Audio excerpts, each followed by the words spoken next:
Hello, welcome everyone. Hi. Oh, thank you. Come on in, grab a seat.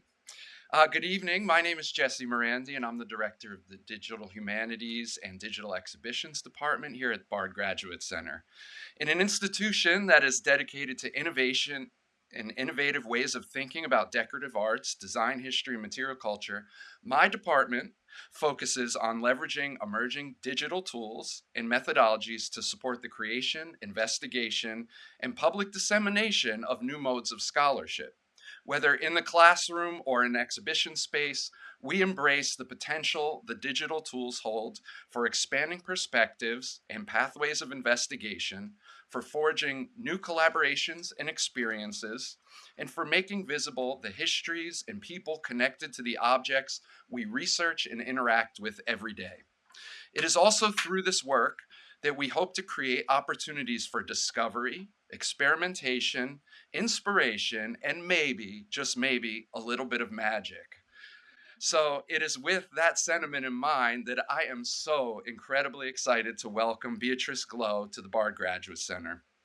Beatrice is an American multidisciplinary artist of Taiwanese heritage whose practice spans sculpture, installations, textiles, olfactory experiences, virtual reality sculpting, and participatory performances.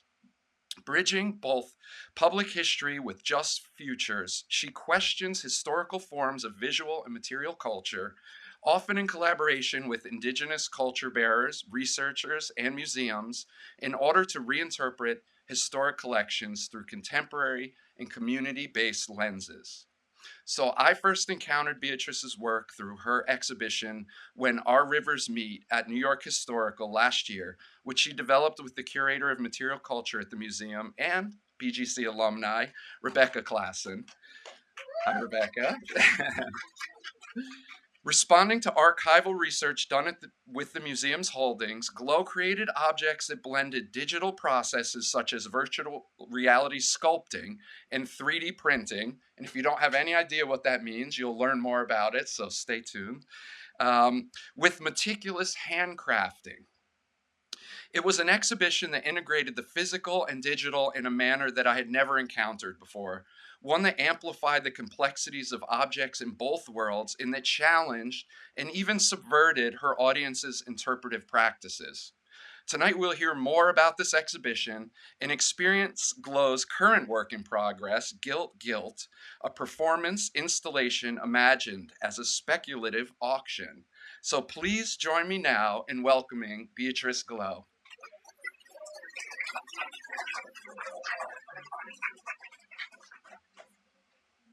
Let's bring this microphone down a little. Andrew did tell me you're tall. Good evening, everyone. Can you hear me in the back well? Okay. Well, thank you, Jesse, for the kind introduction. I also want to thank the BGC community kindly welcoming me to this wonderful space of learning. And also, thank you, Rebecca, for introducing my work to Jesse. So without further ado, we're going to launch into the presentational and, as Andrew said, then the liminal. My name is Beatrice Glow. I am a multidisciplinary artist. My practice centers on bridging invisibilized histories around themes of land, lineage, labor, and trade to more just futures. I often get to collaborate with archives and culture bearers, and we have elders in the room today, to expand contemporary perspectives on collections. Today, I'll discuss several recent and ongoing projects that, through a process of historical inquiry paired with the creative process of virtual reality sculpting, open up, hopefully, new interpretations and reimaginings of futures ahead. So, to begin, I'm so stoked to be here at BGC because back in 2009, I see some folks recognizing this, on the occasion of the 400th anniversary of Henry Hudson's arrival in New York, Bard Graduate Center and New York Historical co-curated an exhibition, Dutch New York Between East and West, the world of Margaretha van Berg. Through a lengthy inventory list of Margaretha van Berg's belongings at the time of her death in the late 17th century, the curators reconstructed fragments of her life as a textile merchant in Flatbush, Brooklyn, selling goods from the regions throughout Asia that were under the control of the Dutch East India Company at the moment. While I didn't get to see the exhibition in person, the exhibition catalog has been a reference point for my own work. Yet, while it was amazing to see how much info we can learn about global circulations of the Dutch Empire through the Van Werk's objects, part of me also felt a larger void of information on many other lives that were cohabiting the region. A little bit about my personal background. My maternal ancestry spans 24 generations to Sentimen, an indigenous village in southern Taiwan, a cultural crossroad of the Paiwan nation. In Paiwan, the word for artist is pulima. Pulima, can everyone say that together? It means someone skilled with their hands who has a duty to share beauty with the world because talent is a gift from the above. Growing up in California at age 11, I asked my parents, well, my dad, about indigenous Taiwanese history, and my father mentioned that you need to go and locate the Dutch East India Company's records and maybe the Maritime Museum in Amsterdam. I didn't know where Amsterdam was at that moment, but it sparked a roadmap in uncovering hidden histories. Similar to many places around the world, southern Taiwan was impacted by the Dutch East India Company, the VOC's empire building project in the early 17th century. In 1635, the Dutch East India Company waged a violent campaign called Pax Hollandica, meaning Dutch peace, to suppress the indigenous resistance. I created this piece shown here in the form of a gunpowder horn, reflecting on the irony of warfare being used to impose peace. The Dutch East India Company, the VOC, founded in 1602, was the first multinational corporation with state power, including military authority. The Dutch West India Company, the WIC, formed in the year 1621, led to the establishment of New Amsterdam, now New York City. Many of the board members of these two companies overlapped, and at its peak, the Dutch controlled global trade networks. Last year was another historic milestone, the 400th anniversary of the founding of the colony of New Amsterdam at the lower tip of Manhattan. It was also 400 years of Dutch Formosa, where the Dutch occupied southern Taiwan. The Dutch consulate in New York recently launched an initiative called Future 400 that seeks to examine these histories with honesty and integrity. They featured Pax Hollandica on the cover of the event brochure, to my surprise. So, how did I get involved in supporting Native New York public history storytelling? As an Asian diasporic artist, my commitment to solidarity grew from researching East Asian migration to Peru, leading an art incubator with indigenous, Black, and Mestizo creators in Ecuador, and working with the Public History Project, the Hemispheric Institute, and the Asian Pacific American Institute at NYU. In 2015, I began working allyship with Native culture bearers in New York through the Wayfinding Project. In collaboration with historians, technologists, ecologists, and culture bearers, we use virtual reality as a collective envisioning tool to reflect culture bearers' perspectives, resulting in an interactive VR experience depicting pre colonial realities and reimagining the ecofutures of Manhattan. We chose to use VR because elders wanted their future generations to one day be able to meet them in VR. Each project reflected a growing demand from culture workers, teachers, and the general public for educational and cultural resources on early New York history and entry points to honor original peoples and the land. These experiences have shown me where cultural diplomacy can propel change and nurture intra community kinship. In parallel, I was also working with my Banda working group looking at interrelated colonial violence committed by the Dutch East and West India companies that link New Amsterdam to Indonesia and even Suriname. My Manhattan Atoll Two Islands project examines how Manhattan was traded for the nutmeg rich Brune Island of the Banda Archipelago. In 2021, our working group launched an international roundtable series to commemorate 400 years of the genocide of 15,000 Bondanese people under the hands of the VOC in their pursuit of monopolizing the nutmeg trade. This work has connected me to anti colonial collaborators connected to the Netherlands, Indonesia, Taiwan, Suriname, and New York. Many of these collaborators of mine are movers and shakers connecting civic and academic institutions to people led movements. Having worked with sites and communities impacted by global Dutch colonial enterprises, when curator Rebecca Klassen at New York Historical Society, as we said, as a BDC alumna, invited me to be NY New York Historical's artist in residence. I suggested, could we possibly try to address the 400 years anniversary of the founding of the colony of New Amsterdam? And so the exhibition title, When Our Rivers Meet, was inspired by a conversation with elder Mikhailin Picaroman of the Rampo Lenape Nation that said in her culture, the place where two rivers meet is a sacred place. And Manhattan is embraced by two rivers. So the title is a call to all of those who came to the exhibition to listen to each other empathetically. So I'm going to begin by thinking about sharing with you the process of the exhibition. And I'm going to start with this map that deeply unsettled me. I respond to this map by Dutch cartographer Fischer, who depicted people in places that he never traveled to or met. Notably, he shows Europeans as conquerors and non-Europeans either engaging in cannibalism or dressed in very stereotypical clothing that he made up. I was very challenged by this influence wielded by these early map makers, so I made this work called Hallucinating in the After Image of Empire. I printed Fisher's map on linen to reference ship sails and embroidered on Dutch East and West India Company's trade routes and used metal leaf to mark star forts to denote a landscape of control. I also collage images of spices generated, or shall I say, hallucinated by AI. I prompted AI using Midjourney with words related to Dutch trade to reveal the depths to which the Dutch trade influenced contemporary visual culture, as AI sources data from Dutch illustrations created during the Golden Age that are available on the internet. Some AI prompt terms that I use included beaver, spices, sugarcane, delftware, and many more. So that's why we have this beaverish image rodent generated by AI.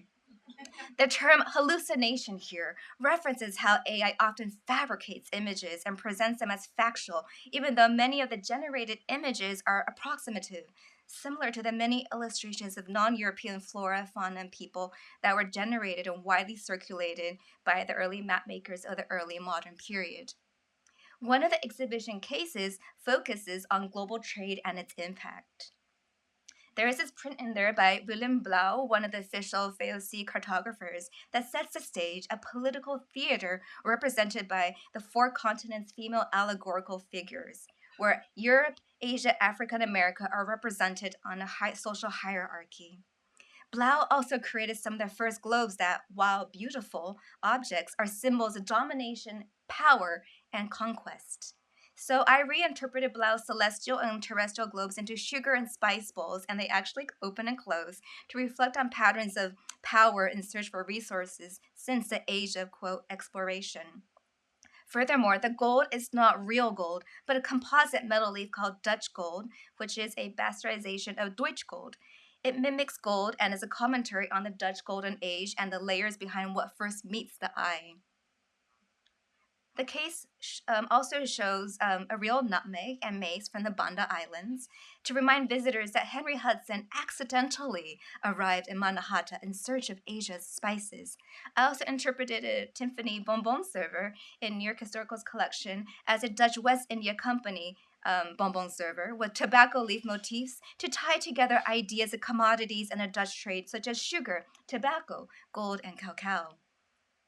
Now, in developing the exhibition, Rebecca and I also looked at New York Historical's archives for instances where New York City commemorated Dutch history, and we found folders from the 1909 Hudson Fulton celebration that celebrated 300 years of Henry Hudson's arrival during his search for a shortcut to Asia's spices on behalf of the VOC, and 102 years of Fulton steamboat technological marvels coming down the river.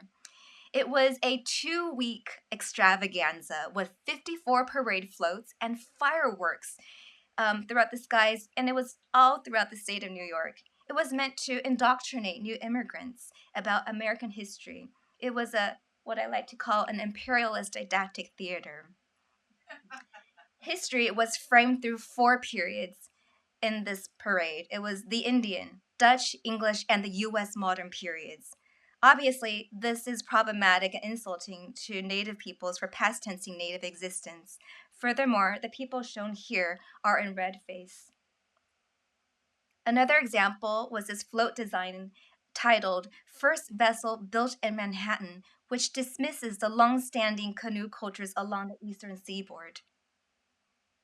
It became clear that an alternative commemoration was necessary to respond to the Hudson Fulton celebration.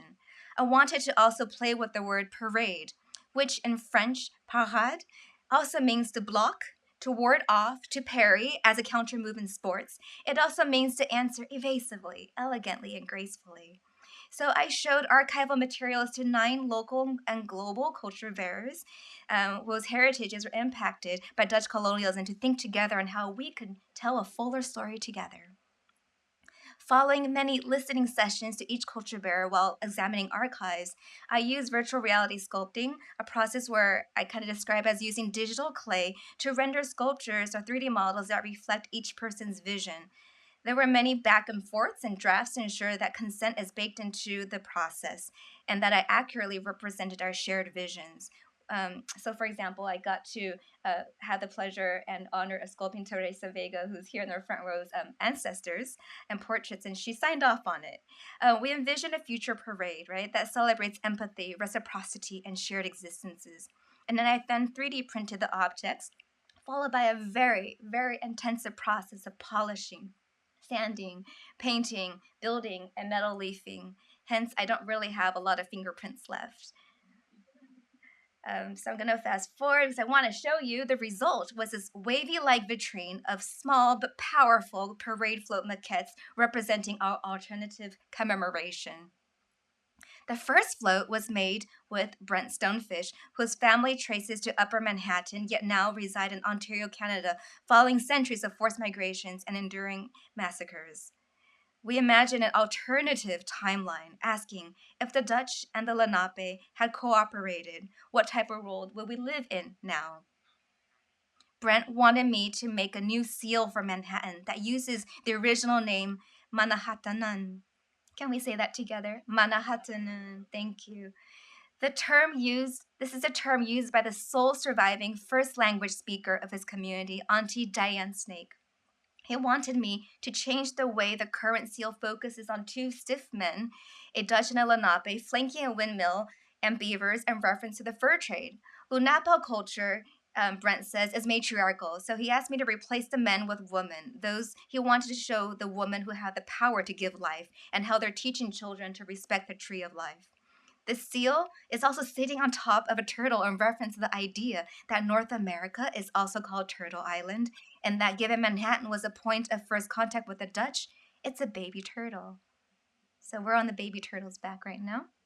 Now, with Chief Vincent Mann and Mikhailin Picaro Mann of the Ramapo Lenape Nation, they wanted to tell the world that despite enduring many hardships, including massacres, displacements, and even being guinea pigs of the eugenics movement, their community remains in the region and never abandoned their home. The transparent trees shown here represent the Muhukemenshi tulip trees, the trees to make canoes, that were cut down but whose spirits remain strong.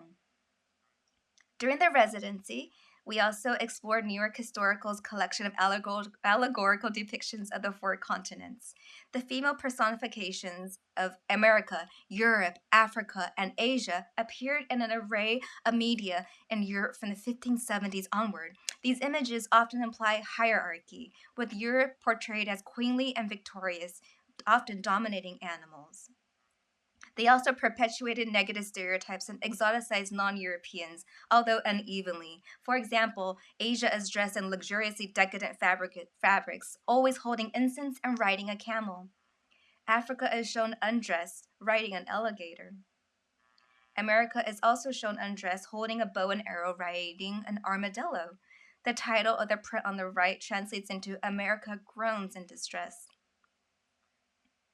Queens-based artist Tecumseh Caesar of Matinicok, Unkachag, and Montaukett nation was upset by the depictions of animals in the 4 continents imagery. Harnessed and ridden upon by personifications representing the continents, these worldviews contrast with the teachings in his community, which see nature and animals as equal to or elevated above humans. So we created a carousel with the animals, but we made them clear, spectral, emancipated from their condition, while humans remain in color in the present timeline. Now, genealogist and family historian Teresa Vega Hi, Teresa. You want to wave your hand? Researches her Afro Indigenous heritage. She says her work is ancestrally guided. Her ancestors include Abraham van Sallee, an early Moorish Dutch settler in New Netherland, one of the first enslaved Angolans arriving in 1627, Munsee Lenape people, and Taino people from the Caribbean. Titled Writing with My Ancestors While We Spill the Tea, three generations of ancestors accompanying Vega while sharing stories of the past. At the reins is Thomas Thompson, a formerly enslaved stagecoach driver who delivered mail in New York and New Jersey while operating the Underground Railroad. Teresa found within New York Historical's collection several certificates of freedom signed by her ancestor, Thomas Thompson. In the back, her mother sits with Antonia Toon Snyder, who ran from her as slaver twice. Teresa, thank you so much for allowing me to work with you on this project, just once again. With the artist and professor Deborah Jack, who is from St. Martin, we wanted to surface the circulations of people, culture, and goods between New Amsterdam and the Caribbean. Peter Stuyvesant, the famous peg-legged director of New Netherland, actually lost his leg in Deb Jack's family beach, which speaks to the networked eastern seaboard that we rarely think about. Dutch West India Company was mainly interested in the Caribbean for salt. Deborah says that salt is the least acknowledged colonial commodity. So for this piece, titled Gilded Embers and Salted Entanglements, we use salt as a metaphor for the bodies of enslaved people who perished in the Atlantic. Inspired by 17th century Dutch still life paintings, the tableau's cannon shaped salt cellars hold crystals from the Caribbean and upstate New York to represent the red and black Atlantic. Within many African diasporic cultures, salt also has healing and cleansing powers, so this piece is an altar to clarify history. Netherlands based cultural historian and writer Nancy Yahweh and heritage professional and curator Wim Manuhutu traced their heritages to Papua and Maluku, the region where nutmegs came from originally. They were thinking about the symbol water vessels in Dutch, Bandanese, and Lenape culture. We ended up reinterpreting this Dutch engraving showing the right of a Bandanese Kora Kora canoe that was used in war, trade, and cultural celebrations, and I added all islands connect underwater to highlight our shared existences. I imagined that the Bandanese canoed across the oceans to partake in this commemoration in the spirit of solidarity. Amsterdam based artist and curator Raoul Balai has a Surinamese background and wanted to highlight how New York and Amsterdam have shared heritages.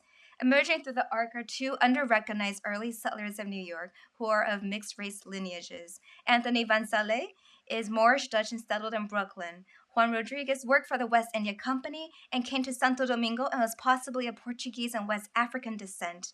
He was left on Manhattan by the company in 1613, purportedly married a Lenape woman, learned the language, and when the company returned, he served as a translator. There are children on this piece who are wearing VR headsets, right? You see on the right. They're looking at history through a 360-degree perspective. For the astute observers, on the New York City side, there's a pizza rat, and on the Amsterdam side, which you can't see here, there's a pigeon pooping on a windmill. And that was Raoul's artistic direction. Speaking of VR, virtual reality headsets, while I was looking at other toys and games and New York Historical's collections with Rebecca, we were very fascinated with paper peep shows. They're kind of accordion-like tunnel books that, when you expand them very fully, reveal a whole new world within. So I kind of like to think about them conceptually as ancestors of virtual reality, and they kind of serve as a metaphor for decompressing history. This inspired a paper peep show depicting the alternative parade my collaborators and I co envisioned together. Reflecting on a journey of research into collections, I worked with my partner, Alexandre Jardot, to create the museum's library in a virtual environment wherein the parade comes to life. So, New York City's foundations are rooted in multiple heritages, some of which have been overlooked. As the city entered its 400th year last year, this project celebrated New York's many lineages while strengthening intra-community alliances locally and globally. Both Rebecca and myself, I'd like to say, are Asia Pacific Americans, striving to work in solidarity with communities outside of our perceived communities of origin. This work, well, is really gratifying also often renders us invisible within Asian American communities and beyond. But I still, to a certain extent, believe that the struggle is worth it because we need more coalition building.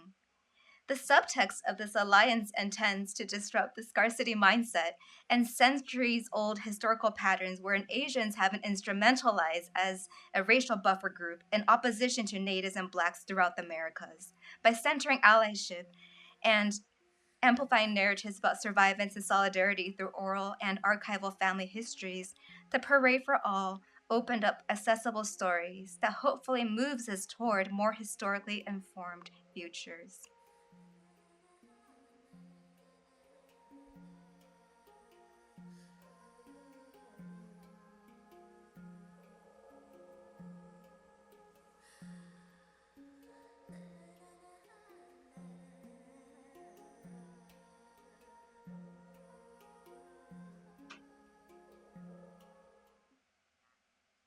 Here is another installation view with collection objects that inspired me, and to the right is a work on linen.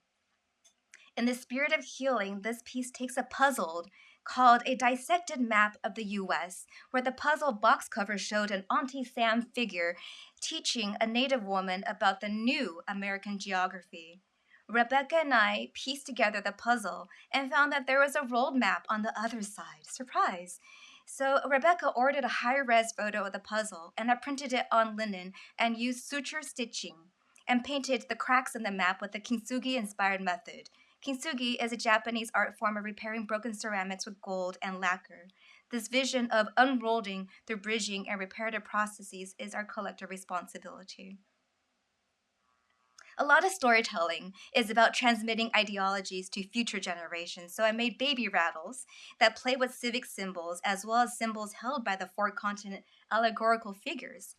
This was a response to a lavish silver plated rattle with coral teethers made for elite European American children, shown on the top. And I made this baby rattle called an inheritance with a globe at the center with a spectral coral. This is an invitation for younger generations to shake up outdated ideologies. There were touchable versions for exhibition visitors to play with as well. After closing When Our Rivers Meet last August, I still wanted to respond to the collections. Oh my god, Rebecca's like, no more.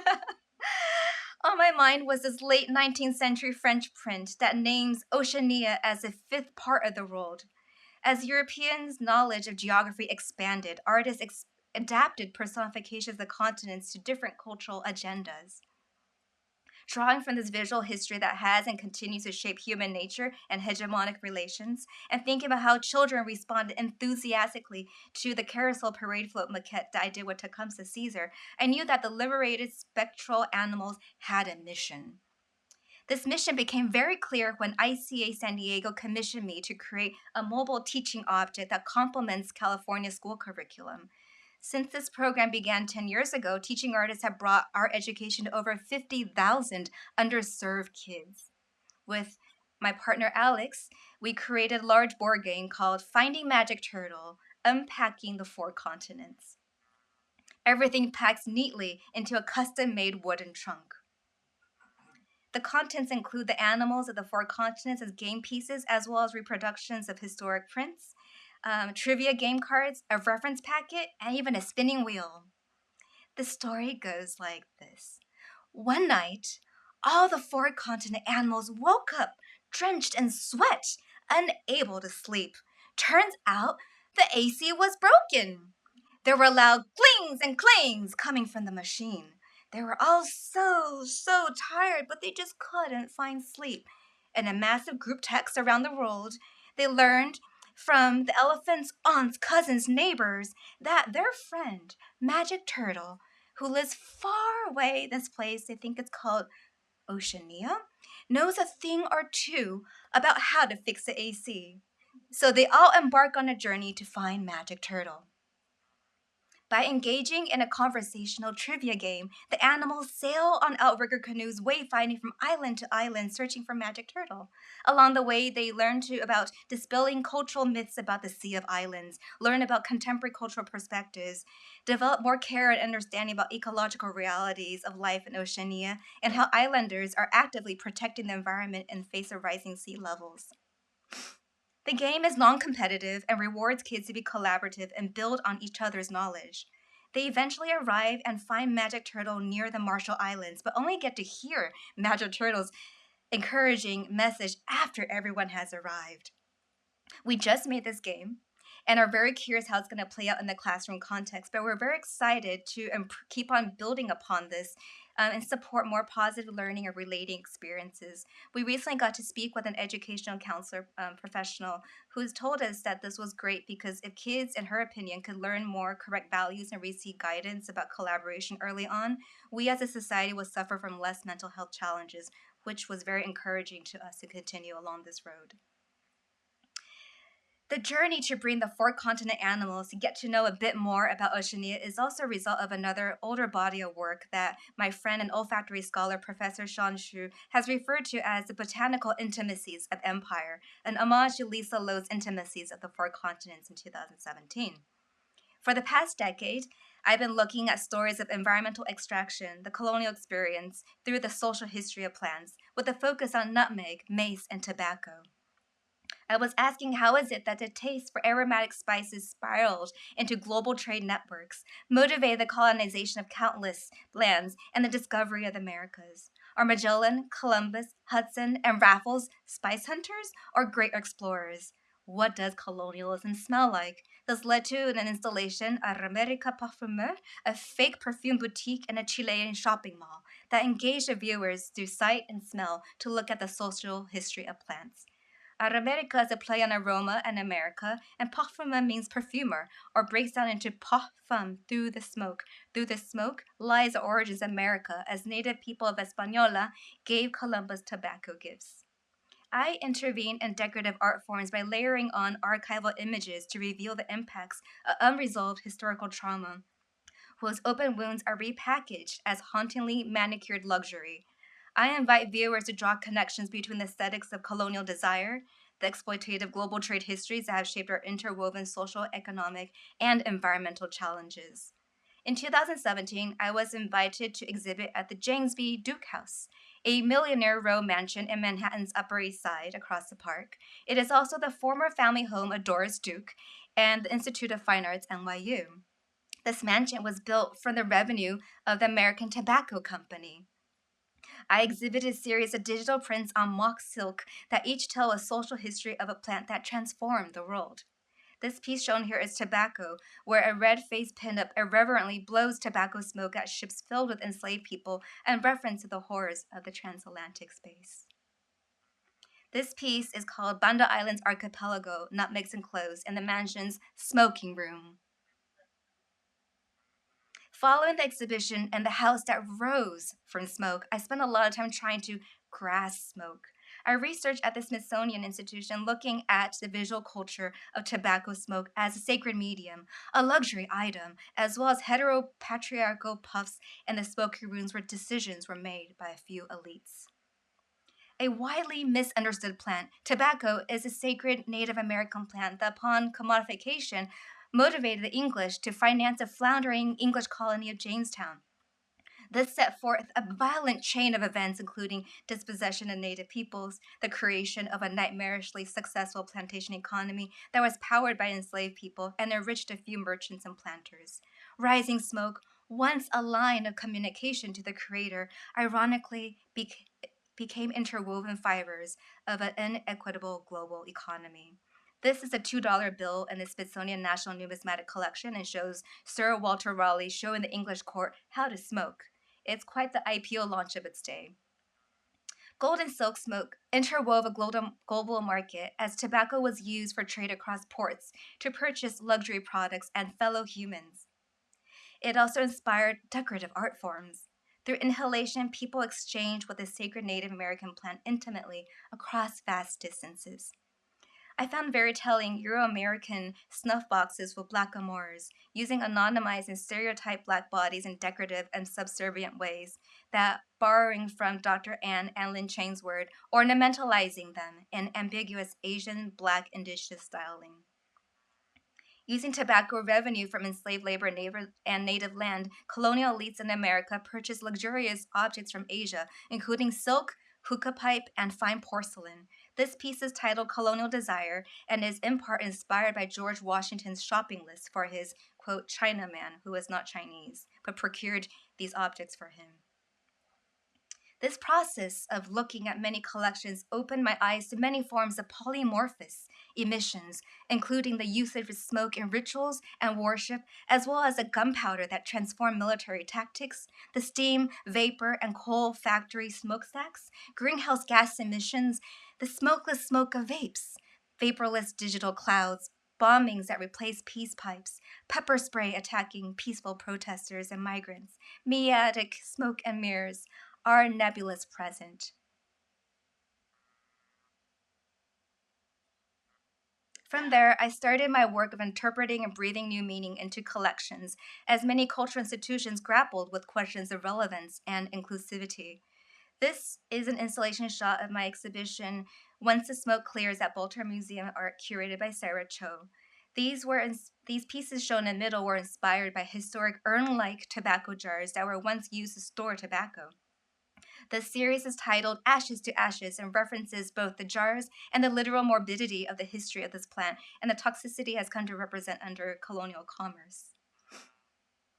Through collections-based projects, I started to think about the agency of projects, the stories they carry, and following dialogues with Wayne Modest and Maya Nuku.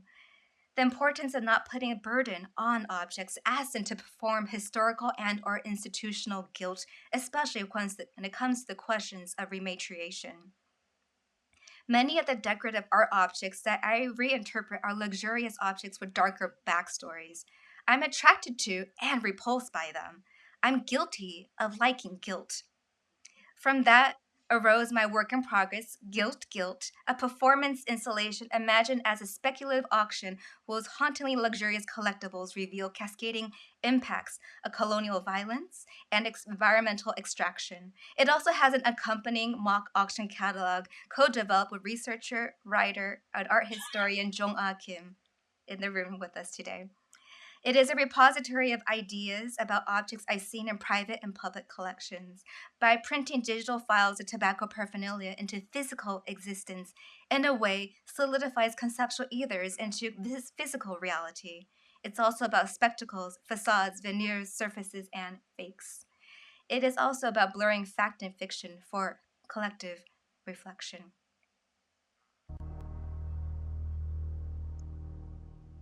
Set in the year 2068, the EOS 10 to the 15th power is a quadrillionaire family that is doing an estate sale in order to relocate into a remote bunker as the Earth has become increasingly uninhabitable through environmental degradation, widespread social unrest, and ceaseless waves of global pandemics. Since their vast wealth derives from 17th century spice wars, the tobacco trade, as well as the deep financial ties to the military industrial complex, the family's possessions reflect their virulent capitalist heritage and consumption-driven lifestyle over generations. Around the year 2065, the family contracts an auction house, Nico and Tang, to help them downsize.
Good evening.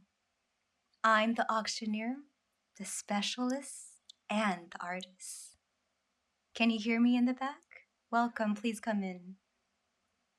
We appreciate that many of you flew from afar to join us today.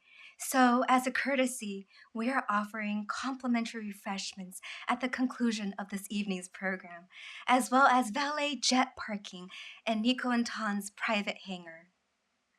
You may not recognize me, as I only joined Nikontan 3 years ago in 2065 to support the research of the collection of the EOS 10 to the 15 power, of which I am thrilled to share some highlights with you during this evening's preview.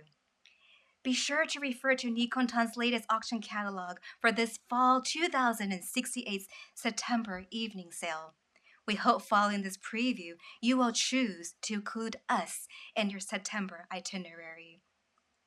Now, at any moment throughout this preview, you can request additional details on any of the items from the AI assistant who registered you for this event via nicoandton.com. And I want to remind you that the currency that we are using today is not the US dollar, but it's the CMW Commonwealth on the cryptocurrency exchange. So make sure you also are clued into that detail. Now, who are the EOS 10 to the 15 power? It signifies 15 zeros. Isn't that beautiful? They are the first quadrillionaires of the 21st century. Their wealth exceeds the plutocrats of the last Gilded Age. Quite fabulous, aren't they? I see some nods, I agree. They have been very protective of their privacy. And in the past decades, they have managed to scrub much of their information and traces from the internet. Our team of researchers did some historical forensics in archives around the world, including the Smithsonian, the Dutch National Archives, the Metropolitan Museum, and the New York Historical to piece together some of the information about this family. They are nicknamed the Empire of Smoke because they made their wealth in the 17th century spice trade, followed by really hitting it big with the tobacco trade during the founding of the American Empire, and following that, investing in military innovations. We'll begin with a series of objects originally kept in the family's apothecary. This star lot features a rare gourd-shaped snuff bottle and gilded brass spoons attached to the caps, thought to be made for a member of the Chinese imperial court. The experience of the craftsman in the palace workshops is flaunted through the application of exquisite hand gilt on the enamel, which is laid over carved glass. Directly traceable to the Jesuit missionary who led the glass workshops in the palace and historical records, the bottles are subversive in their depiction of the tobacco flower, since possession of tobacco, and thus a private luxury, that was unlikely to have been displayed to anyone outside the prince's most intimate household members. The bottle would have held different types of snuff, possibly even the most high quality Brazilian brand that was gifted to the emperor in 1714. The second lot is a commemorative piece presented to the EOS. The design replicates the handmade Dutch clay pipes that were fashionable in the Hudson Valley during colonial times. The image on one side comes from a banknote issued by the presenter of the pipe, Timber Cutters Bank, Georgia, while the other image shows a Treasury Department engraving of George Washington. It is thought that the pipe was a gift from the bank to the family, as they were major depositors and investors in the regional tobacco industry. A puff of ashless smoke emanating, thank you, I love your humor in the room, emanating from the now ubiquitous cartridges is an iconic image of the early 21st century that remains very fashionable. The ever-enterprising EOS commissioned a prototype vape as early as the 20th century, which became the basis for subsequent popular models. Their elegant design was widely copied throughout the rest of the world. The limited edition vape has stylish historic details commemorating the family's connection with the trade of tobacco. The blue pattern on the porcelain shell is a detail taken from tax stamps from the 1870s featuring the family's workers on tobacco plantations. The richness of the family history can be tasted through the smoke encapsulated in these devices. Any tobacco connoisseurs in the room? I believe we have some. I see one right here in front. Well, I think you will love these tobacco jars. This is a special commission by the EOS of Delft blue and white bronze mounted lidded jars from 1899. Created for display in the smoking room, the image depicts manifestations of the deep link between tobacco and the growth of the American regime. According to the National Numismatic Collection researchers, these images that were printed are from old New York banknotes. And the smoker's image on the bottom of the jar was commissioned by the US Treasury. It's called the smokers. Now, the source image on this jar is titled Our Game and features a cowboy and a native person depicted in childlike style. They're playing a card game. How fun. A closer look shows a cowboy holding all the aces. This image is from a tobacco advertisement by Smead & Co. in 1899. The white Amor candelabra, amazing, is a commission by a family member on a trip to Europe as part of a delegation led by the largest landowners of the colonies to negotiate the terms of the trade. The brilliance of the work lies in the details. The leaves held by the man are the tobacco and hemp crops on which the foundations of the empire were built. And the torch is a fully functioning container for oil. It has been suggested that the likeness of the man is similar to that of the well-known Stone family of Maryland, perhaps Thomas Stone, who was the youngest member of the Maryland state delegation to sign the Declaration of Independence. Impressive. These rare ashtrays are made in the shape of forts and citadels that were built throughout numerous colonies. They functioned as both warehouses and defended the colony's interests. These ashtrays were possibly commissioned on special occasions and gifted to company shareholders for their support of the colonial enterprises. We will now look at the lots that were on display in the family parlor. Any golf lovers in the room? Oh, you just came back from a game, I see. Well, these were cuffed and golf tees made to encourage the family tradition of entrepreneurship and savvy wealth management. If you look closely, on one side it says winner takes all. And on the verso, it says the oligopoly club, the root word for oligarch. Quite the tradition, isn't it? I see some club members in the room. The family had several residences throughout the Southeast Asia region due to company's activities, and it's believed that one of the daughters was particularly enchanted by Indonesian Chris daggers and ordered because they were used in exotic ceremonial events. How cool. So she commissioned this dagger to be used as a letter opener. What is particularly exquisite is the handle. Notice a fossilized praying mantis suspended in amber. Judging from the size of this youth rifle, it was probably made for a female child, most likely a beloved daughter of the EOS, so that she could practice her hunting skills alongside adults during leisure retreats at Highland, Perthshire, Scotland. Royal and aristocratic women throughout history exemplified independent spirit, self-reliance, and wit through finessing their sharpshooting skills. This beautiful lightweight rifle is perfect for a growing hunter to experience the thrills of pursuing game that is central to heritage of the hunters. The rifle's barrels are made from gun-quality steel, their stocks made from carved ivory embellished with hand-painted floral details. The body is decorated with brass gold, as are the grips. As a major shareholder of a historic firearm company, the EOS was presented with this rifle in 1893 for the 20th anniversary of an 1873 model that is famous for being called the gun that won the West. Now this, the Pax Hollandica aroma diffuser, exudes a scent that evokes the scenery of the pristine island of Formosa, Taiwan, upon discovery, as documented in Dutch and Portuguese travel and missionary journals. It's a modern 21st century scent that initially greets with calming notes of gunpowder tea, sweet coconut, and elegant white champaca, followed by a blast of betel nut, lime, tobacco, and hinoki forest. Altogether, these scent notes are encapsulated within a special edition fragrance diffuser commissioned on the 400th anniversary of the Grand Convention Landag on Formosa, today's Taiwan. that celebrated the dawning era of Pax Hollandica, the Dutch pacification campaign of Formosa, following the Dutch defeat of the Matau village with gunpowder muskets. For the EOS 10 to the 15th power, this historic event heralded the strengthening of the family's ties to the Dutch East India Company as they were able to receive repayment of their loan and rewards for their investment.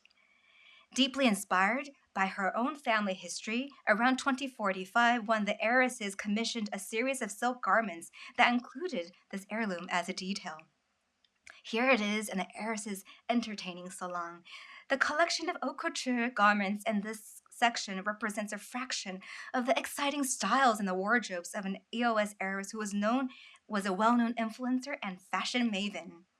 These hand-embroidered silk and patterns are the result of painstakingly done historical research by this family member. They reflect a celebration of a long history, a Western celebration and exploration of the globe by depicting historical artifacts related to Dutch rule of the land as well as iconic plants of the family trade. During summer entertaining season, guests will be invited to wear the capes and lounge and relax. Another socialite of the family was a celebrated painter living in a mega loft in Williamsburg around the late 2010s. Her series of smoke paintings were widely acclaimed, and they were a nod to her Empire of Smoke heritage. Gorgeous. I want one. Now we're going to look at jewelry and perfume lots. Are we ready? Yeah, okay, great. Now here are prime examples of the family's Ghost Amore jewelry. The pendant is a rare example of craftsmanship from Italian workshops in Venice. I like to go there. The sculptured features of the woman displays a strong neoclassical influence that was prevalent. Her transparency is intentional, according to records of the EOS Commission found in the Murano workshop, to reflect the omnipresent spectral traces of the family's trading network. On the brooch to the right are rare, color-changing Russian Alexandrite stones, beautifully complemented by South African sapphire, a Russian demantoid garnet, and I'm told there's even a morganite in there, added afterwards in a repair named after J.P. Morgan. This exceptional item adds mysterious glamour to the Italian set, and I'm sure will bring a lot of glamour to your new wardrobe. Some of you may be too young to recall this event, but I do. This mask was created in 2043 for the famous Feast of Smoke, held by the EOS family and their estate at the beginning of the second Ripple pandemics, which was attended by only the most select members of the world's elite society. The mask allows for the wearer to exude the scent of the materials inside the pomander while simultaneously barring undesirable environmental odors, fumes, pollutants, and contagions. The graphene-based filtration system is a prototype for the masks used by cutting-edge medical professionals today. As daredevil entrepreneurs, technological innovators, and original tastemakers since the spice trade, it is no surprise that the family's collection includes a series of very unique perfume flacons containing exotic rare perfumes. The EOS properties were curated bounties of botanical treasures collected from around the world, and they were able to source materials for their incredible scents from within the walls of their estates. This crystal rendition of the pineapple grenade contains a smoky concoction of burnt caramel, Madagascan vanilla, powdery iris, oud, aged leather, agarwood, and a light trail of ozone. The metal lid reveals a nutmeg. As one of the early investors in Singapore's nutmeg mania, the family was quite fond of Stanford Raffles, the first colonial governor of Singapore. They were instrumental in advocating for the world's largest flower, Rafflesia, also known as a corpse flower, for its distinct sweet odor, to honor their friend's legacy throughout Southeast Asia, as well as their shared love of natural history. Centuries later, they even commissioned this Rafflesia pomander to celebrate the success of their early investments. From the early 2030s, the most prestigious households around the world have been guarded by biosensor technology created under the umbrella of the EOS. This is the first generation biosensor that started the now common trend of using individuals' unique scents to provide identification for security purposes. Heralding from the Southeast Asian branch of the EOS R&D arm, it takes the form of the odorous corpse flower. Guests at the EOS mansion were welcomed by the cheerful flower at the entrance of the smoking room.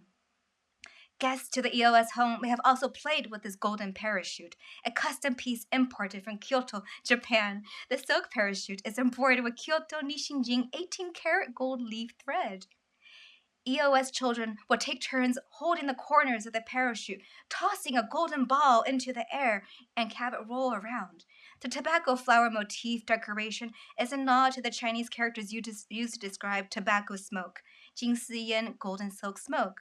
While it was a toy for use and play, it alludes to the EOS business history as silk and tobacco traders and investors in the Cheney Brothers Silk Manufacturing Company in Connecticut, which later made parachutes for the Air Force in the Second World War.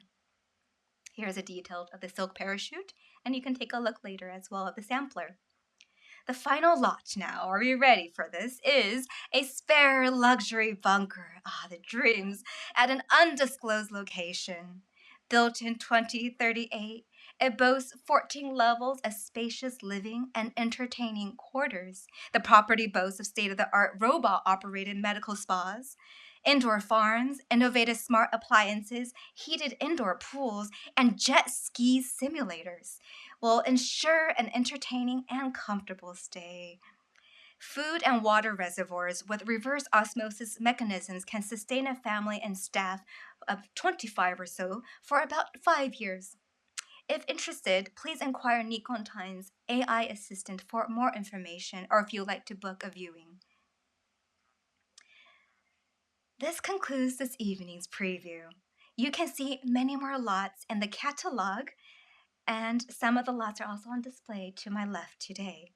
We look forward to having you join us in the fall if you choose to include us in your September itinerary. And also, I'll see you in the reception.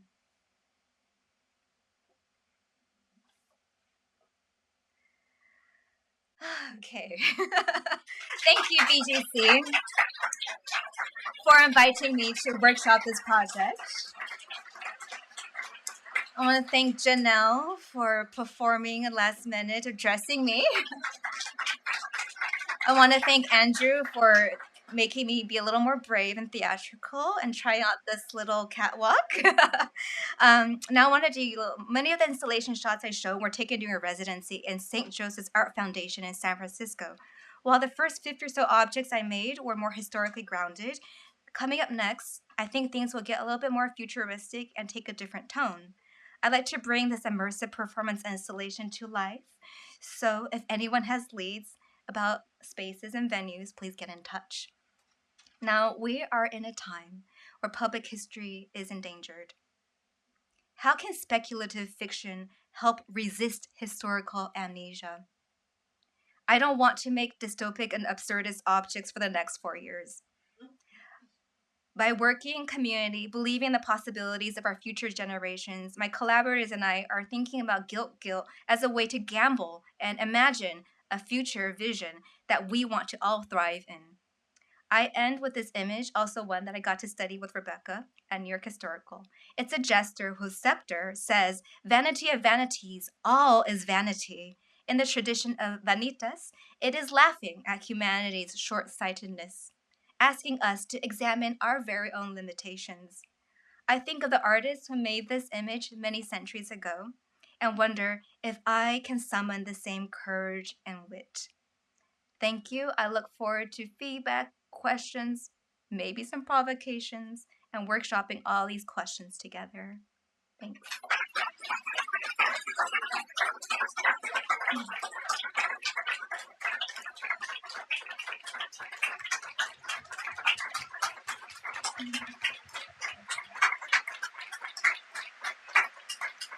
All right, if you have any questions, raise your hand.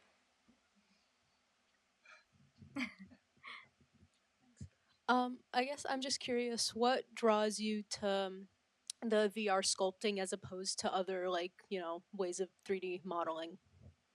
Of course.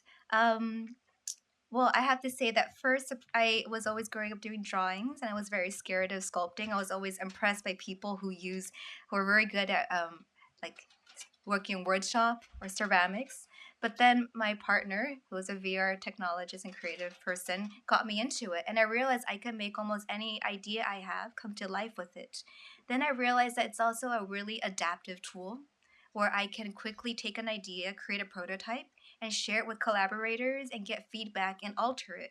And so when it came time to collaborate with culture bearers such as Teresa Vega here, it was a really wonderful process where I showed her and all of our folks different drafts, and people would give me comments. So it was a very malleable tool. So in a way, it's adaptive, and I think a more democratic process of collaborating versus if I just went into my studio, made something, and said, like it, you don't like it, well, take it, right? Which could be if I spent too much time in taking a precious material and making an object. So I find it to be a really malleable tool for that reason. And many other conceptual parameters come into play. But yeah, I hope that helps answer that question. Thank you. Any other questions?